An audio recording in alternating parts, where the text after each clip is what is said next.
I feel like it's getting better every day. But other than that, we're just taking it slow. Got a little bit of time, so just trying to let it get the proper rest and before I get out there and swing a bat and all that stuff. Must be nice. We talked to Joe yesterday, and he was like, there's no rush because we know what we've got with Daniel, even coming over to a new team. So there's no pressure to get out there just to get healthy. Yeah, you never want to be hurt or especially being a new guy. Trying to just make a good impression. But like you said, these guys have seen me enough over the years that it's not like I'm a big mystery to them. So that is nice in that sense that I can just make sure that I'm fully ready to go when I get back out there. About a month in, your impression of the clubhouse and the team chemistry and that kind of stuff? Camp's been great. I mean, the people in this clubhouse are phenomenal. On the field and off. It's a great group of guys. It's been fun getting to know them and trying to acclimate myself, and they've made it easy for me. When you're on the other side, you get an impression of the team. Anything different than when you came over here or surprised you?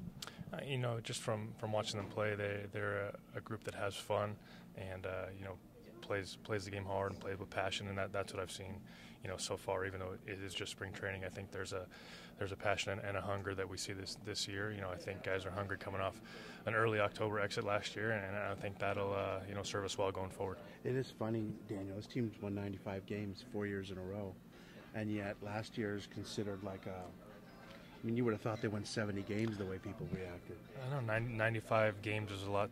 Winning 95 games is a lot to be proud of. But you lose the game 163 and then the wild card, and all of a sudden you're at home. So it's a tough division. That's why you put a premium on winning the division and getting into that division round. But I think in the long run, maybe that early exit is going to help this team going forward. Yeah, it seems like there's a little bit of a chip on the shoulder this year, and that can be good for some teams.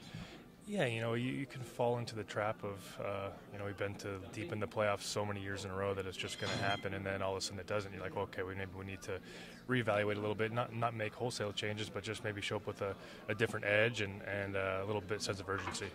Early in your career, I think basically your first full season, you won a World Series, and it just shows how hard it is to do that, right? Yeah, I was lucky enough. My first full year, we won the World Series, and then we were back to at least the NLCS the next 3 years, and then all of a sudden I didn't make the playoffs for a couple of years. You take it for granted until you don't get back to that spot. So, there's guys that go their whole careers without making a postseason, and for this group to have a lot of postseason experience, it's really valuable for us. A lot of talent in this room. I mean, you got to think. Lester, even years ago when he first got here, said, any guy that doesn't come in here and think the goal is always the World Series. Oh, yeah, for this group, it definitely should be. I mean, you look around the names in this clubhouse, the individual things they've accomplished are outstanding. And then, most of these guys were on that World Series team from a couple of years ago, so they know what it takes to win in those big games down the stretch and into October. So, there's no shortage of talent in this clubhouse. Appreciate it, man. Yeah. Get healthy. Thanks, Daniel.